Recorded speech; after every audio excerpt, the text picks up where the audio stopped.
नाज़रीन अस्सलाम वालेकुम। सियासत टीवी के खुसूसी प्रोग्राम खबर ख्याल में आपका खैर मकदम है। मैं मोहम्मद रियाज अहमद और मेरे साथी सैयद सज्जादुल हसनैन हमेशा की तरह आपके सामने अहम खबरें लिए हाजिर हुए हैं।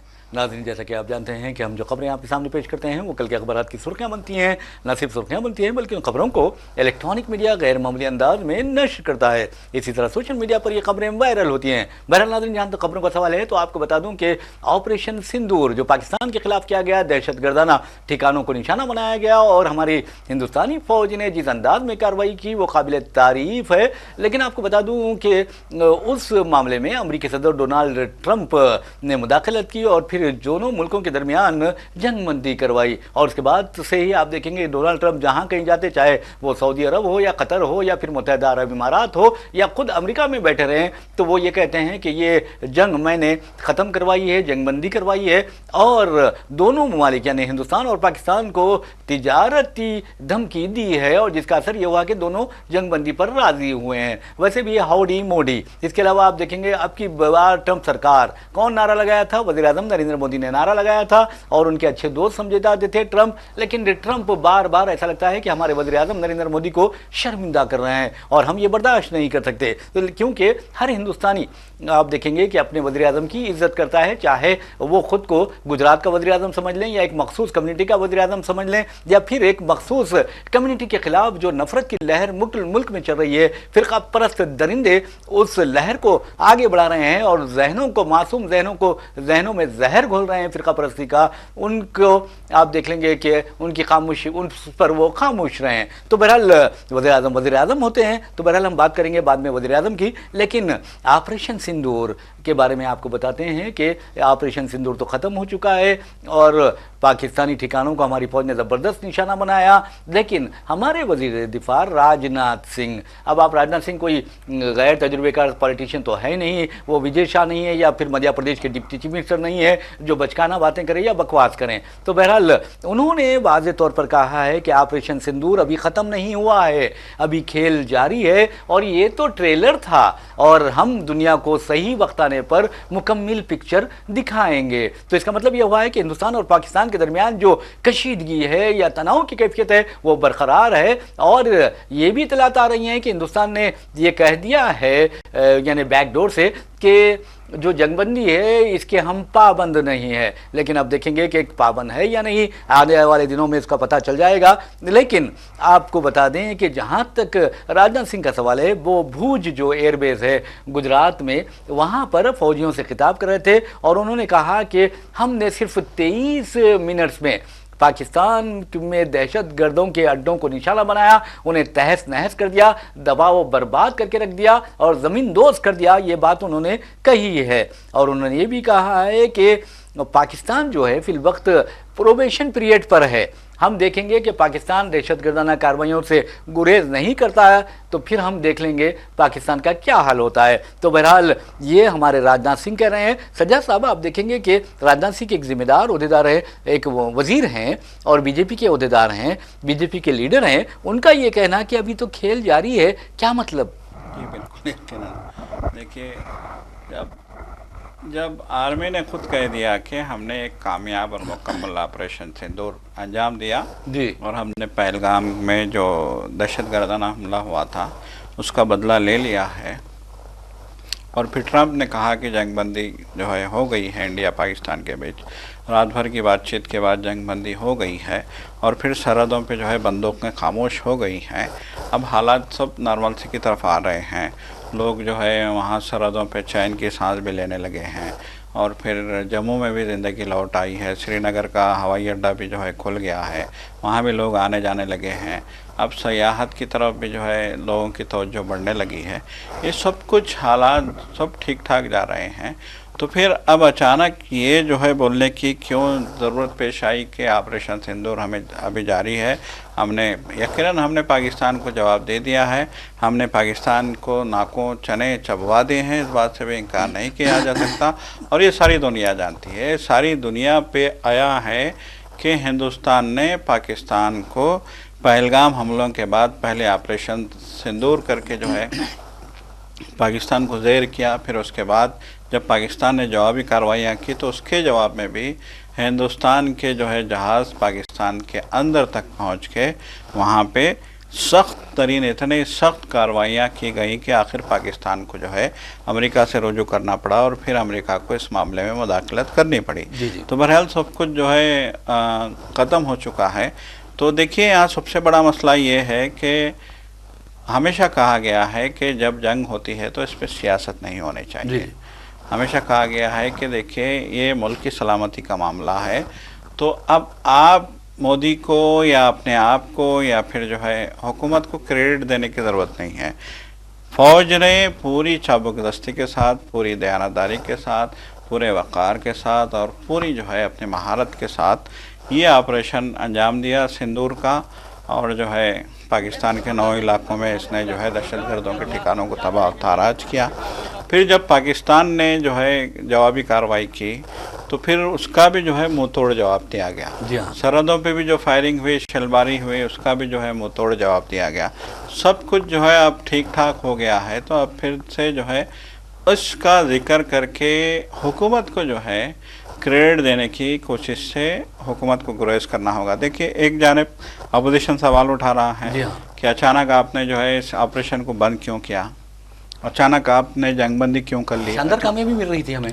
जब अपोजिशन ये कह रहा है कि जब हमारी अफवाज पूरी क़ुव्वत के साथ, पूरी ताकत के साथ रफ़ाइल जैसे खौफनाक जो है जंगी जहाज़ों के साथ पाकिस्तान के इलाकों में दाखिल हो चुके थे और हम कराची को कंट्रोल करने ही वाले थे, हमने जो है इस्लामाबाद पे हमला कर ही दिया था, तो फिर अचानक रातों रात जो है हमको लौटने की क्यों ज़रूरत पड़ी, हुकूमत ने क्यों एग्रीमेंट कर लिया, ट्रंप ने क्यों जो है ट्वीट करके ये कहा कि जो है इंडिया पाकिस्तान के बीच जंगबंदी हो गई है, फिर उसके बाद दफ्तर ख़ारिजा को इस सिलसिले में क्यों जो है वजाहती बयान देना पड़ा। ये सारे सवाल जो है अपोजिशन कर रहा है। तो इन सवालों के बीच जहाँ तक मेरा ख्याल है राजनाथ सिंह के इस बयान को एक और सियासी हरबा करार दिया जा सकता है। तो जहाँ तक मेरा ख्याल है सियासत जंग पे नहीं होनी चाहिए। तो बहरहाल नाज़रीन आपको बता दूं कि अब बहरहाल एक ट्रेलर था और अब देखेंगे कि जो मुकम्मल फिल्म है वो कब रिलीज़ होती है, क्योंकि आप देखेंगे कि राजनाथ सिंह ने वाज़ेह तौर पर कह दिया कि सही वक्त आने पर हम दुनिया को मुकम्मल पिक्चर भी दिखा देंगे। और वैसे भी दहशतगर्दों के खिलाफ जो कार्रवाई थी उसमें हिंदुस्तान को तो कामयाबी मिली है, लेकिन अचानक जंगबंदी पर और अमरीकी मुदाखलत पर अब सारी दुनिया सवाल कर रही है। दुनिया तो छोड़िए, खुद अपोजिशन जमातें सवाल कर रहे हैं, बीजेपी कायदीन भी सवाल करने लगे हैं, लेकिन वज़ीर-ए-आज़म के सामने वो नहीं आते, शर्माते हैं। तो बहरहाल वो भी सवाल करने लगे हैं अपनी निजी महफिलों में कि आपको कामयाबी मिल रही थी और आपने अचानक जंगबंदी का ऐलान कर दिया है, और आपने नहीं किया बल्कि अमरीकी सदर ने किया है। तो ये अमरीकी सदर को किसने हक दिया है कि वो हिंदुस्तान और पाकिस्तान के दरमियान सालिस का किरदार अदा करें या सालिसी करें। तो बहरहाल नाज़रीन वो गुजरात में जो फौजी अड्डा है भूज एयरबेस, वहाँ पर वज़ीर दिफा राजनाथ सिंह ने बात की है। और आपको ये बता दूं कि राजनाथ सिंह ने जो बात की है उसमें एक अच्छी बात ये थी, उन्होंने गैर मामूली अल्फाज का इस्तेमाल भी किया और कहा कि हिंदुस्तान ने पाकिस्तान को रात के अंधेरों में दिन का उजाला दिखा दिया। तो आप अंदाजा कीजिए कि पाकिस्तान को दिन में तारे याद दिला दिए नज़र आ गए होंगे। तो बहरहाल राजनाथ सिंह जो कहते हैं वो हकीकत भी है, क्योंकि ये हिंदुस्तान है और हमारा मुल्क जो है एक अजीम मुल्क है, और यकीन मानिए कि अमन की हमेशा हिंदुस्तान ने तरफदारी की है। और ख़ुद गांधी जी का जो पयाम अदम तशद्दुद है उसको अक़वाम मुत्तहिदा के चार्टर में भी शामिल किया गया है, और अक़वाम मुत्तहिदा हर साल यूम अदम तशद्दुद मनाता है गांधी जी की सालगिरह के मौके पर या यूम पैदाइश के मौके पर। तो बहरहाल नाज़रीन आपको बता दें कि ये तो राजनाथ सिंह थे, लेकिन जहाँ तक हमारे मध्य प्रदेश के बीजेपी कायदीन का सवाल है, चाहे वो वज़ीर बहबूद कबायली बहबूद विजय शाह हो या फिर deputy chief minister Madhya Pradesh के मिस्टर जगदीश देवड़ा हो, ऐसा लगता है कि अजीबोगरीब बातें करने लगे हैं या बहक गए हैं। क्योंकि अगर आप अंदाजा कीजिए कि जो शख्स हिंदुस्तानी लेफ्टिनेंट कर्नल सूफिया कुरैशी के बारे में गंदे रिमार्क्स करता है, फिर खबराना नौयत के रिमार्क्स करता है, और मध्य प्रदेश हाई कोर्ट आज खुद नोट लेकर उसके खिलाफ FIR दर्ज करवाती है और सुप्रीम कोर्ट उसके रिमार्क्स को इंतहाई बदबख्ताना और नाकाबिल कबूल कहती है, तो आप अंदाजा कीजिए कि उसकी जहनी हालत क्या होगी। फिर वो बेचारा तड़पता है और मचलता है और कहता है कि मैं अपनी बहन से माफ़ी चाहता हूँ और सूफिया कुरैशी जो है मेरी बहन की तरह है। अच्छा हुआ कि उसने बहन की तरह कहा है। लेकिन विजय शाह के बारे में कहा चाहता है कि उसने साबिक जो डिप्टी चीफ मिनिस्टर, साबिक चीफ मिनिस्टर थे यानी आप मध्य प्रदेश के, उनके बीवी के बारे में भी अजीबोगरीब, शिवराज सिंह चौहान, उनकी बीवी के बारे में भी कहा था, अजीबोगरीब रिमार्क्स किए थे। तो बहरहाल वो बेचारे को हो सकता है कि मजबूरी हो, इस तरह की बातें करने की आदत हो। लेकिन जहां तक डिप्टी चीफ मिनिस्टर का सवाल है, आप अंदाजा कीजिए कि बीजेपी में एक यानी शख्सियत परस्ती किस तरह फरोख पा गई है और वहां हर कामयाबी के लिए वज़ीर आज़म नरेंद्र मोदी को जिम्मेदार करार दिया जाता है और जब वज़ीर आज़म नाकाम होते हैं तो वो पार्टी के सदर पर या पार्टी के किसी ओहदेदार पर वो सारा कचरा उंडल दिया जाता है। तो बहरहाल अब मध्य प्रदेश के डिप्टी चीफ मिनिस्टर ने जो कहा वो मैं समझता हूं कि सारे हिंदुस्तानी कौम की तौहीन है और सारी फौज की तौहीन है। उन्होंने कहा कि सारी फौज और सारा हिंदुस्तान यानी सारा मुल्क, सारी फौज वज़ीर आज़म नरेंद्र मोदी के कदमों तले, कदमों के आगे झुक गई, कदमों में झुक गई, इस तरह की बात उन्होंने कही है। तो आप खुद बताइए कि क्या ये हिंदुस्तानी कौम की तौहीन नहीं है, हमारी बहादुर फौज की तौहीन नहीं है जो अपनी जिंदगियां खतरे में डालकर मुल्क की सरहदों की हिफाजत करते हैं। और आपको ये बता दूं कि इस डिप्टी चीफ मिनिस्टर का जो वीडियो है कांग्रेस ने एक्स पर शेयर किया है और आपको ये भी बताना जरूरी है कि ये शख्स कहता है यानी डिप्टी चीफ मिनिस्टर कहता है कि मेरे बयान को तोड़ मरोड़ कर पेश किया गया है। आपने बयान दिया क्यों जो वो तोड़ मरोड़ कर पेश करेंगे? जी देखिए, इससे पहले विजय शाह ने इंतहाई शर्मंगेज बयान दिया था। जी जी। उन्होंने कहा था कि मोदी जी ने,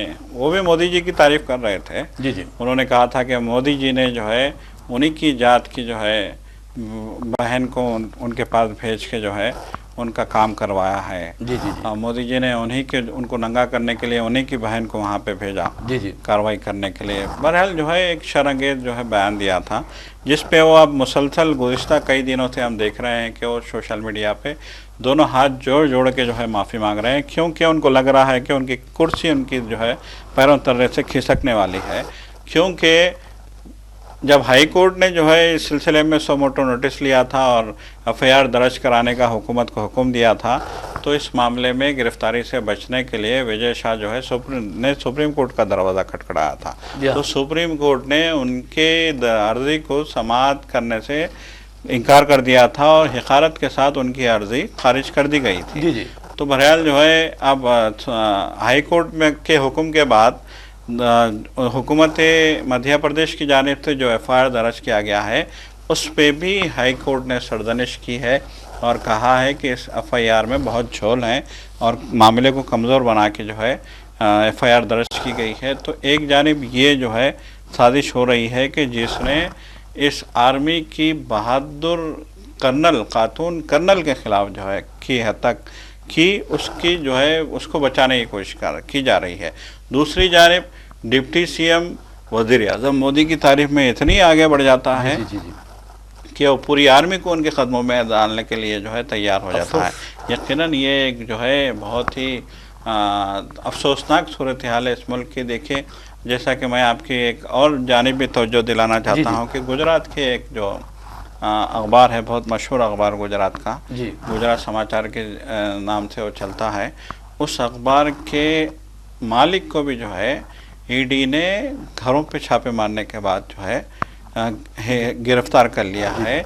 और कहा जाता है कि इस अखबार ने हिंद पाक जो जंग हुई थी उस जंग में मोदी और बीजेपी की नाकामी को जो है उजागर किया था। जी जी जी। तनकीद की थी मोदी हुकूमत पे उस अखबार ने। तो देखिए, एक अखबार जो 1935 से छपता आ रहा है, इतने पुराने अखबार की जानिब से मोदी की एक तनकीद की जाती है सिर्फ, और जो है ईडी पहुंच जाती है और मालिक को गिरफ्तार कर लिया जाता है। तो इस तरह की पॉलिटिक्स यहाँ पे हो रही है। जो आपकी तारीफ़ करेगा, जो मोदी की तारीफ़ करेगा, जो बीजेपी की तारीफ़ करेगा, उसका जो है बाल भी बाका नहीं होगा, बल्कि उसको प्रमोट किया जाता रहेगा। और जो हुकूमत के ख़िलाफ़ तनकीद करेगा, एक मिनट के लिए भी उसको बर्दाश्त नहीं किया जाएगा। ये जो है सियासत हो गई है बीजेपी की, और इस मुल्क की सियासत को इस तरीके से जो है प्रागंदा करने की कोशिश की जा रही है। बहरहाल नाज़रीन, आपको बता दूं कि जहां तक मोदी जी का सवाल है, मोदी जी के जो फ्रेंड है, मोदी जी के दो दोस्त हैं, मिस्टर डोनाल्ड ट्रंप के बारे में आपको बता दूं कि मोदी जी वहां पर 2019 में जाते हैं और कहते हैं अब की बार ट्रंप सरकार। आप अंदाज़ा कीजिए कि मोदी जी हिंदुस्तान के वज़ीर आज़म है, कोई मामूली मुल्क के वज़ीर आज़म नहीं है, एक अज़ीमुशान मुल्क के वज़ीर आज़म है, दुनिया को जमहूरियत का दर्स देने वाले और अदम तशद्दुद का दर्स देने वाले मुल्क के वज़ीर आज़म है, और वो एक कांग्रेस या एक डोनाल्ड ट्रंप की पार्टी की जो है उसके कारकुन की तरह वह नारा लगाते हैं अब की बार ट्रंप सरकार। लेकिन आप देखेंगे वो नारा इस कदर खोखला साबित हुआ जैसा बेटी बचाओ बेटी पढ़ाओ का नारा खोखला साबित हुआ। तो बहरहाल वहां पर आप देखेंगे कि ट्रंप को शिकस्त होती है, लेकिन हालिया सदारती इंतखाबात में ट्रंप कामयाब हो जाते हैं। लेकिन ऐसा क्या हुआ दोनों के दरमियान कि दोनों एक दूसरे के खिलाफ बात कर रहे हैं? मोदी जी तो खामोश हैं, लेकिन ट्रंप बार बार कह रहे हैं कि मैंने हिंदुस्तान और पाकिस्तान के दरमियान जंगबंदी करवाई और दोनों से कह दिया, धमकी दी, दोनों उनके अल्फाज है, दोनों को धमकी दी कि अगर तुम लोग जंगबंदी नहीं करोगे तो फिर तिजारत बंद कर दी जाएगी। तो आप अंदाजा कीजिए ये ट्रंप साहब जो हैं वो बहुत ज़्यादा क्रेडिट ले रहे हैं। अब तो ट्रंप ने ये सऊदी अरब, मुत्तहिदा अरब इमारात और क़तर के दौरे के मौके पर बार बार ये कहा कि वो समझते हैं कि हिंदुस्तान और पाकिस्तान का तनाज़ा हल हो गया है, जबकि हमारे राजनाथ सिंह जी कह रहे हैं कि अभी खेल जारी है और फिल्म मुकम्मल हम दुनिया को दिखाएंगे और ऑपरेशन सिंदूर ख़त्म नहीं हुआ। और एक अहम बात आपको बता दें कि उन्होंने कहा, ट्रंप कहते हैं कि जंग की बजाय तिजारत करने का दोनों ममालिक को उन्होंने मशवरा दिया और तिजारत बढ़ाने की बात की, जिस पर हिंदुस्तान पाकिस्तान खुश हैं और उस पर काम कर रहे हैं। अब ये ट्रंप जी कह रहे हैं कि हिंदुस्तान पाकिस्तान उनकी बात मान गए हैं और इस बात पर खुश हैं, दोनों भी खुश हैं।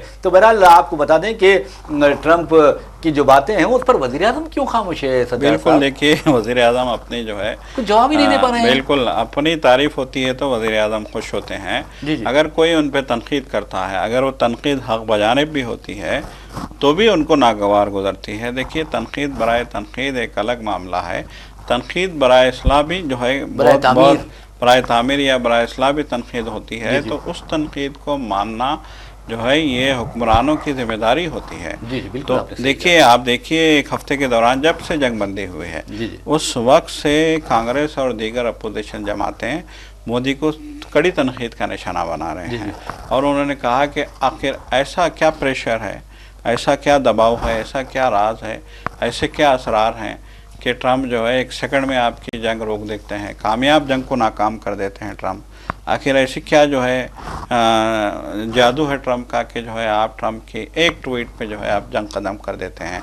तो देखिए, अपोजिशन ने तो यहाँ तक कहा है कि ये जो सारा मामला हुआ है, आपने पाकिस्तान के ख़िलाफ़ ऑपरेशन सिंदूर किया, फिर उसके बाद जो है दोनों के दरमियान घमासान की जंग रही, फिर उसके बाद जो है ये 8 तारीख तक मामला जंग का चलता रहा, फिर 8 तारीख को जो है अमेरिका की तरफ से जंगबंदी का ऐलान होता है और फिर दोनों ममालिक इसकी तस्दीक कर देते हैं। तो इन सारी चीज़ों को लेके अपोजिशन एक कुल जमाती इजलास बुलाने का जो है मुसलसल मोदी से मुतालबा कर रही है और आज खुलकर वज़ीर आज़म मोदी ने कुल जमाती इजलास बुलाने से इनकार कर दिया है। और दूसरी जानिब ट्रंप जो है सऊदी अरब के दौरे पे आते हैं, वो क़तर भी जाते हैं, वो दुबई भी जाते हैं, यूएई भी जाते हैं, वो तीनों मुल्कों में जाते हैं और तीनों मुल्कों में वो जो है बार बार इंडिया का नाम लेकर जो है इस मुल्क के साथ उन्होंने क्या क्या रिमार्क किए ये तो सभी जानते हैं। तो इतना सब कुछ होने के बावजूद अगर वज़ीर आज़म की तरफ से कोई रिएक्शन नहीं आता, अगर दफ्तर ख़ारजा की तरफ से कोई रिएक्शन नहीं आता है या ट्रंप, देखिए एक बार रिएक्शन आया था जब ट्रंप ने कहा था कि मैंने जो है तिजारत की धमकी देके इनको जो है जंग से रुकवाया था। ये सऊदी अरब में कहा था ट्रंप ने। तो उस वक्त फौरी तौर पे दफ्तर ख़ारजा के तर्जुमान को फिर आगे किया गया था और तर्जुमान ने कहा था कि ऐसे कोई धमकी नहीं दी गई और ये धमकी की जो बात है ये गलत है, अफवाह है। ये जो है दफ्तर ख़ारजा का बयान था। तो बहरहाल जो है यकीनन ये जो हालात अभी हम देख रहे हैं, एक हफ़्ता 15 दिन के दौरान जो हालात आए हैं, पहलगाम के दिन से लेकर आज तक के इस मुल्क के हालात और आलमी जो सूरत हाल है बहुत संगीन है और इस पे वज़ीर आज़म को बोलना चाहिए, मुशावरत करनी चाहिए, अपोजिशन को एतमाद में लेना चाहिए। अगर वो ऐसा नहीं कर रहे हैं तो यकीनन ये तशवीश की बात है। बहरहाल नाज़रीन, आपको बता दूं कि जहाँ तक तुर्किया का सवाल है या फिर आप देखेंगे अज़रबैजान का सवाल है, हिंदुस्तान भर में अब ये मुतालिबा किया जा रहा है कि चूँकि तुर्किया और अज़रबैजान ने पाकिस्तान की मदद की है और हिंदुस्तान की मुखालिफत की है, ऐसे में उनके साथ ताल्लुक़ात हैं उसे कम से कम कर देना चाहिए, उनकी मदद नहीं करनी चाहिए। सयाहत के शोबे में आप देखेंगे कि ये इन ममालिक को हिंदुस्तानी बहुत कसीर तादाद में जाते हैं, वो भी बंद कर देना चाहिए। और जो हमारी बॉलीवुड फिल्म इंडस्ट्री है वो भी अज़रबैजान का रुख करते हैं फ़िल्मों की शूटिंग के लिए, या फिर तुर्किया का रुख करते हैं क्योंकि वो बहुत खूबसूरत मकामात हैं और वहाँ पर और वहाँ की जो लोकेशंस है फिल्म सितारों के पसंदीदा होते हैं। लेकिन आपको बता दें कि अब हिंदुस्तान के कम से कम 125 टॉप ट्रेड लीडर्स ने जोर दिया है, हुकूमत पर जोर दिया है और हिंदुस्तानी पर जोर दिया है और फिर खुद बॉलीवुड पर जोर दिया है कि वो अज़रबैजान और तुर्की जाने से गुरेज करें और उससे ताल्लुकात बिल्कुल ख़त्म कर दें या महदूद कर दें। और आपको ये भी बता दूं कि जहाँ तक तुर्किया का सवाल है, हिंदुस्तान और तुर्की की जो दरामदात है वो है 5.2 अरब डॉलर्स, यानी अप्रैल 2024 से लेकर फरवरी 2025 तक की ये बात बता रहा हूँ। दोनों मुल्कों की जो दरामदात है वो मालियत है उसकी 5.2 अरब डॉलर्स, 5.2 अरब डॉलर। फिर आप देखेंगे 2023-24 में ये जो बाहमी तिजारत थी वो यानी तुर्की की दरामदात थी हिंदुस्तान की, तो वो 6.65 अरब डॉलर्स थे। तो बहरहाल तुर्की से हिंदुस्तान को जो इंपोर्ट किए गए चीज़ें वो आप देखेंगे कि 2.84 अरब डॉलर्स रही हैं और 2023-24 में ये 3.78 मिलियन डॉलर्स बताई जाती है। इसी तरह अज़रबैजान को इंडियन एक्सपोर्ट जो है 86.07 मिलियन डॉलर्स थे और 2023-24 में 89.67 मिलियन डॉलर्स है। तो आप अंदाज़ा कीजिए कि मिलियंस में है और तुर्की के साथ 5-6 अरब डॉलर्स में है और आप कह रहे हैं कि इनसे ताल्लुकात बंद कर दी जाइए। बिल्कुल बंद कर देना चाहिए। सयाहत की जो ताल्लुकात है उसे ख़त्म कर देना चाहिए क्योंकि तुर्की और अज़रबैजान ने पाकिस्तान की मदद की है। लेकिन शर्म की बात यह है कि चाइना, मैं नहीं कह रहा हूं बल्कि सुब्रमण्यम स्वामी कहते हैं, वो बीजेपी के लीडर हैं, बीजेपी के साबिक रुकने राज्यसभा हैं और बीजेपी आरएसएस के हमदर्द हैं। वो कहते हैं कि चीन ने 2000 मुरब्बा किलोमीटर हिंदुस्तानी इलाके पर कब्जा कर लिया है और ये बात आप देखेंगे कि स्टेट डिपार्टमेंट ने भी उसकी तौसीक की है और सैटेलाइट इमेजेस से भी ये पता चला है कि वहां पर चीन ने जो हमारे अरुणाचल प्रदेश के गांव हैं उसके नाम भी तब्दील कर दिए हैं। और एक अहम बात बताता हूं, ये 5-6 अरब डॉलर की कोई अहमियत नहीं होती है। चीन के साथ हिंदुस्तान का जो तिजारती खसारा है वो तकरीबन 100 अरब डॉलर्स है। क्या हमारे ट्रेड लीडर्स में और ये जो मुतालिबा कर रहे हैं उनमें ये हिम्मत है कि वो हुकूमत को याद दिलाए कि चीन ने हमारे इलाकों पर कब्जा किया है और हमारा जो तिजारती खसारा है वो 100 अरब डॉलर्स हो गया है और चीन के साथ हमें तिजारत बंद करनी चाहिए, ये कहने की इनमें हिम्मत है? क्या है सज्जाद साहब? यकीनन देखिए एक बहुत बड़ा जो है नुक्ता है ये जो आपने उठाया है। जी जी, कि हम तुर्की से ताल्लुकात ख़त्म करने की बात करते हैं, ठीक है, तुर्की ने पाकिस्तान का साथ दिया, करना चाहिए। हम अज़रबैजान से ताल्लुकात ख़त्म करने की बात करते हैं। वैसे अज़रबैजान से हमारे जो ताल्लुकात रहे हैं या फिर जो टूरिज़म है या फिर जो है इंपोर्ट एक्सपोर्ट का जो कारोबार है वो गालिबन 2-3 साल से ही जो है जी सही शुरू हुआ है और पीक पे आ रहा है। तो इंडिया के बहुत सारे ताजरीन अज़रबैजान जा रहे हैं और अज़रबैजान एक टूरिस्ट प्लेस भी जो है साबित हो रहा है, एक पुरसुकून पुरफिदा जो है एक मुल्क है वो। तो वहाँ अब जाने के लिए लोगों में बहुत ज़्यादा इश्तियाक देखा गया है और बहुत बड़ी तादाद में लोग जा भी रही हैं। तो ठीक है, अज़रबैजान ने, तुर्की ने यकीनन पाकिस्तान की हिमायत की है तो उनका बायकाट करना हमारा जो है एक फितरी जो है अमर है और हम इनका बायकाट करेंगे। यकीनन आपने जो है अहम सवाल किया है कि हम तुर्की 5-6 अरब डॉलर का जो है तिजारती जो है लेन देन है हमारी जी, तो 5-6 अरब डॉलर से जो है इतना फ़र्क पड़ने वाला नहीं है। अज़रबैजान से भी जो है मिलियन डॉलर्स, बिल्कुल जो है वो 18 मिलियन डॉलर अगर उसका जो है 89 मिलियन डॉलर अगर है तो वो भी जो है कोई बहुत बड़ी बात नहीं है। ये बंद होना चाहिए। लेकिन साथ ही साथ चीन भी तो जो है पाकिस्तान के साथ खड़ा था। बिल्कुल, चीन के मिसाइल जो है पाकिस्तान ने मारे थे इंडिया में। चीन तो जो है पाकिस्तान के शाना खड़ा रहा। चीन के मिसाइल, चीन के हथियार, चीन के जो है बहुत सारे सामान हरब पाकिस्तान ने इस्तेमाल किए हैं। और फिर चीन मुसलसल इंडिया में दरअंदाजी भी तो कर रहा है, वो लद्दाख तक की ज़मीनों पे जो है वो घुस आया है। उसके ख़िलाफ़ भी बहुत बड़े पैमाने पे कार्रवाई करने की ज़रूरत है। चीन के साथ भी जितनी भी बाहमी तिजारत है उसको ख़त्म करने की ज़रूरत है। ये वक्त का तकाज़ा है। हमको इस मौके पे चीन को भी मुँह तोड़ जवाब देना चाहिए। ऐसा नहीं है कि हमने तुर्की को जवाब दे दिया, हमने अज़रबैजान के ख़िलाफ़ कार्रवाई कर ली लेकिन चीन को हमने इग्नोर कर दिया, तो ये गलत बात है। जब कौमी सलामती का मामला आता है तो चाहे चीन हो चाहे अमेरिका हो, हम जो है शीशा पिलाई दीवार बन के खड़े रहेंगे।